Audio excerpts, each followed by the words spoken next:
Welcome student, বেদাঙ্ক.com তোমাদেরকে স্বাগত। আমি প্রিন্সিপিয়া ম্যাম, তোমাদের ম্যাথমেটিক্স টিচার। চলে এসেছি নতুন একটি অঙ্ক নিয়ে। চলো দেখে নেওয়া যাক অঙ্কটি।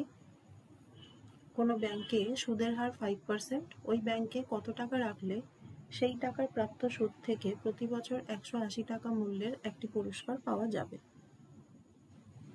দেখো, শুরুতেই আমাদের এখানে যেটি দেওয়া নেই সেটি হচ্ছে আসল।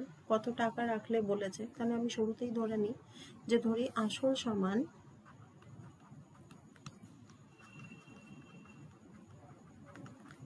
p টাকা। এখন এখানে সুদের হার কত বলে দিয়েছে, দেখো সুদের হার বলে দিয়েছে 5%।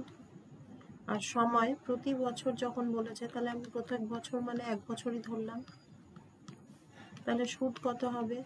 সুদ দেখো হবে p into r into t by 100 টাকা। তাহলে দেখো p এর মান p থাকবে, r এর মান 5, t এর মান 1 বাই 100 টাকা। তার মানে কত? সমান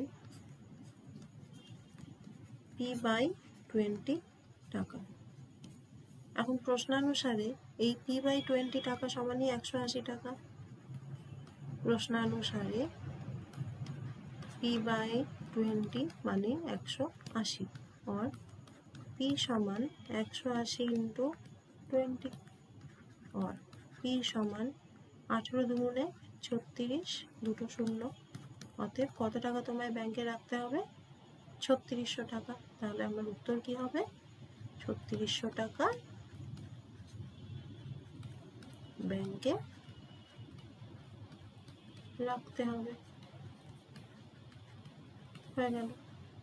thank you for watching Vedank dot com. আরও নতুন নতুন অঙ্কের সমাধান পেতে অবশ্যই বেদাঙ্ক.com ব্রাউজ করো।